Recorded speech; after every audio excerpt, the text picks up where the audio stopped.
Après des mois de travaux, ça y est, l'Éole est lancée. La ligne express de l'Ouest lyonnais est entrée en service le 4 novembre dernier.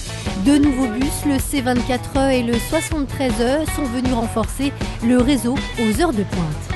Je vois Tourette, Gorge de Loup, on met normalement 20 minutes. Ça peut arriver qu'on mette 3/4 d'heure à 1 heure selon la circulation. Cette ligne express de l'Éole, sur un trajet de 45 minutes, va permettre de gagner 15 minutes. Donc vous imaginez qu'à l'heure de pointe, et peut-être même bien plus à l'heure de pointe d'ailleurs, chaque fois qu'il y a des bouchons, les gens sont capables de gagner beaucoup de temps et c'est ce qui les intéresse. Un gain de temps permis grâce à un nouveau tracé long de 4,5 km. Il emprunte celui de l'ancien petit train de Vaugneray. 5 nouveaux arrêts entre Craponne et Francheville ont pour l'occasion été créés sur un site propre entièrement dédié. Le Citral a merveilleusement bien travaillé en termes d'intégration dans l'environnement. Puisque des arbres ont été replantés, des murs en pierre de taille ont été faits. Enfin, je veux dire que la qualité des quartiers a été non seulement préservée, mais valorisée. Info pratique enfin, notez que ces deux lignes express ne fonctionnent que de 6h30 à 9h et de 16h30 à 19h.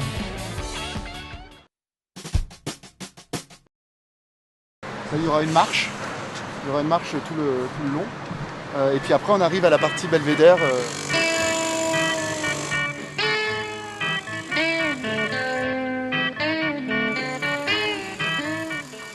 Deux mois tout juste après l'opération de pose du pont Raymond Barre, le chantier a depuis bien avancé. L'heure est d'ailleurs aujourd'hui à l'installation des voies de tramway, la ligne T1 qui reliera bientôt la Doua à Gerland. C'est plus qu'une question de semaine. Et d'ailleurs, il y a une grosse activité parce que donc il y a des échéances quand même qui arrivent très vite. Aujourd'hui, l'objectif, c'est une mise en service qui doit avoir lieu 19 février. Donc c'est une échéance proche.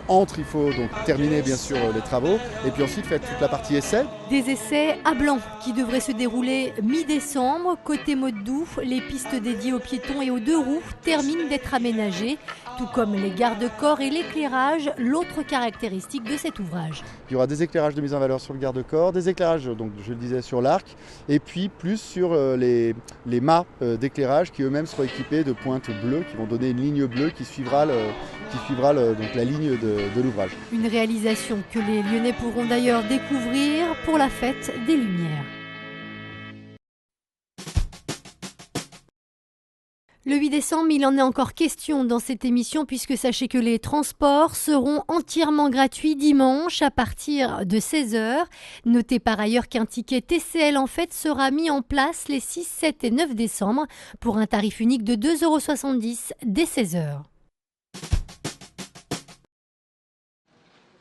Pour finir, une date à retenir dans vos agendas, le 11 décembre, c'est ce jour-là que le métro B effectuera sa toute première liaison officielle entre la Pardieu et Oulin, un trajet qui doit durer 15 minutes à peine. 20 000 voyageurs sont attendus dans la station Gare d'Oulin, la 10e de la ligne B.